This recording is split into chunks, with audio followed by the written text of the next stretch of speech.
인도주의. 두 번째로 지적할 점은 당신들의 세계는 이익에 마비되어 있다는 점입니다. 공산주의도 사람들이 발전하도록 자극하고 고무시키기에 충분할 만큼 큰 동기를 부여하는데 실패했습니다.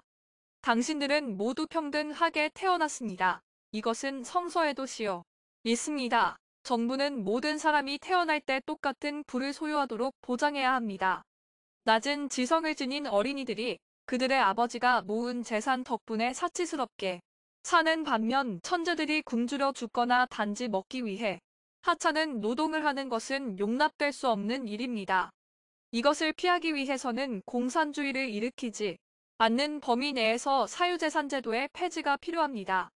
이 세계는 당신들의 것이 아닙니다. 이건 역시 성서에 씌어 있습니다. 당신들은 임차인들에 지나지 않습니다.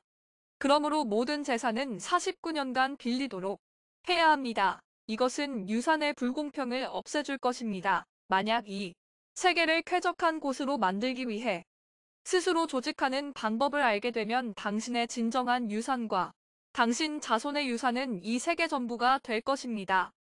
인류가 지향할 이 정치적 방향은 공산주의가 아닙니다. 그 목적은 인류의 장래를 위한 것으로서 이름을 붙이고 쉽다면 인도주의라고 부를 수 있겠지요. 한 예를 들어봅시다. 사람은 보통 21세에 공부를 마치면 일하기 위해 직업을 택해서 어느 정도 돈을 벌게 됩니다. 그가 양친이 살아있는 동안 그 자신의 집을 갖기를 원한다면 그는 집을 한 채 삽니다. 그러나 물론 그는 실제로 국가로부터 국가가 지은 집 또는 아파트를 49년간 빌리는 것입니다. 만약 주택의 평가액이 10만 프랑이라면 그는 그 금액을 49년 동안 매달 나누어 냅니다. 70세가 되면 집값에 대한 지불이 끝나서 죽을 때까지 무료로 그 집에서 살 수 있습니다. 그 사람이 죽으면 집은 국가에 반환되나 만일 그에게 아이들이 있을 때는 무료로 권리가 양도됩니다. 가령 아이가 한 명 있다면 그 아이는 일생 동안 아버지의 집을 무료로 사용할 수가 있습니다. 그가 어른이 되어 죽으면 그의 자식이 가족의 집을 이어받아 이것이 영속적으로 계속됩니다. 유산은 가족이 소유하는 집을 제외하고는 완전히 폐지되어야 합니다. 이러한 제도는 각자가 자신의 능력에 대해 적절한 보상을 받는 것을 방해하는 것은 아닙니다. 다른 예를 들어봅시다. 어떤 사람에게 두 아이가 있어서 하나는 부지런하고 다른 아이는 게으르다고 합시다. 21세가 되어 두 사람은 각자 자기의 길을 가게 됩니다. 그들은 제각기 10만 프랑의 집을 빌립니다. 근면한 자는 게으른 자보다 빨리 돈을 모읍니다. 그래서 그는 처음보다 2배나 비싼 집을 빌릴 수가 있습니다. 만일 여유가 더 있다면 2채를 빌려 한 채는 별장으로 사용할 수도 있습니다. 재력이 더욱 풍부하다면 그는 집을 지어 49년간 빌려주고 임대료를 대신 받을 수 있습니다.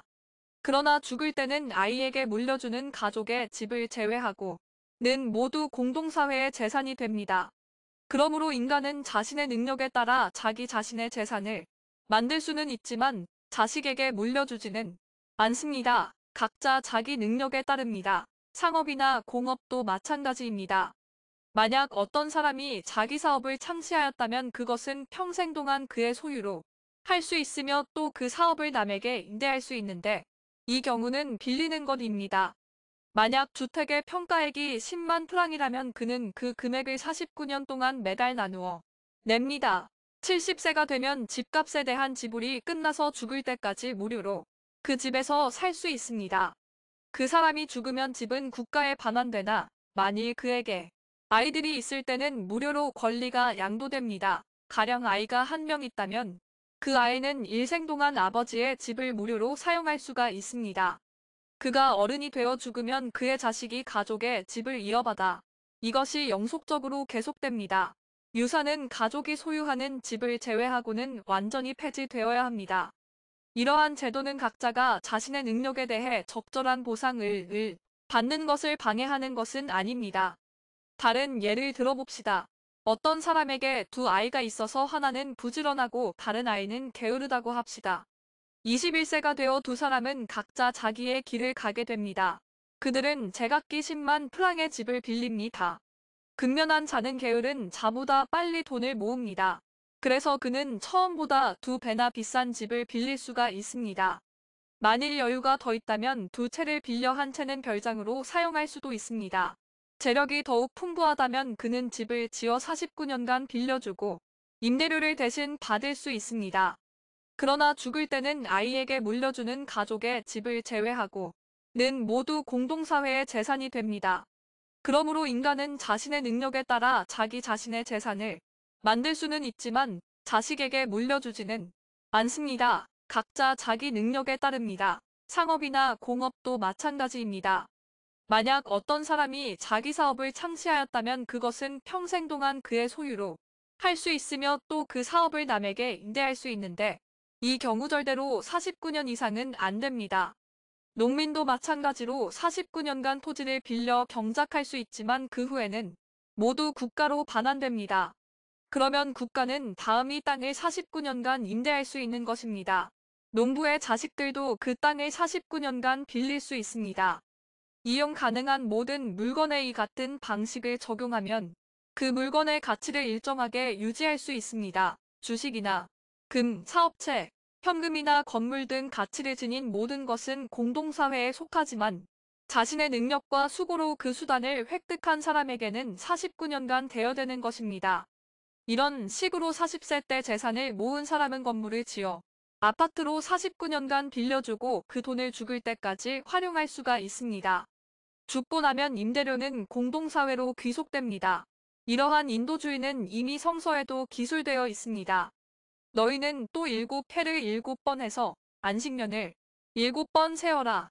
이렇게 안식년을 7번 맞아 49년이 지나서 내가 동족에게 무엇을 팔거나 동족에게서 무엇을 사는 경우에 이웃끼리 서로 억울하게 하지 말라. 너는 동족에게서 사들일 때에 희년이 몇 해가 지났는지 따져보아라.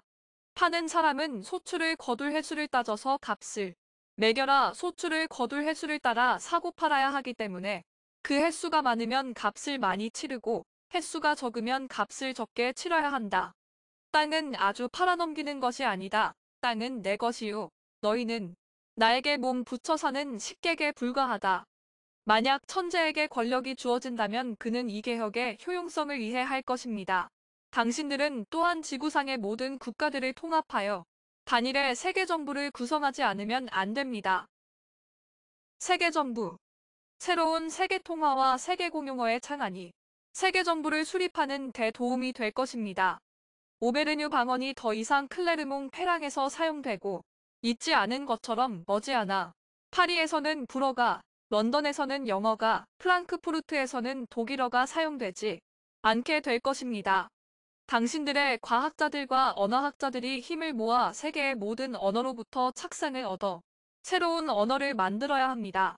그리고 이것을 제2외국어로 온 세계의 학교에서 의무적으로 가르쳐야 합니다.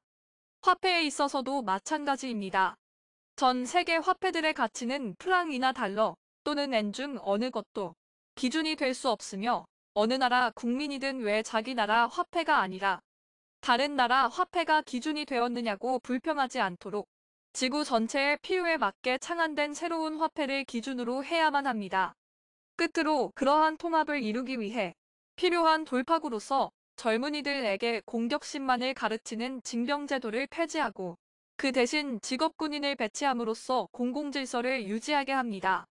이것은 필수적 안전보장을 위해 모든 나라에서 동시에 시행되어야만 합니다. 시청해주셔서 감사합니다. 구독과 좋아요는 당신의 사랑입니다.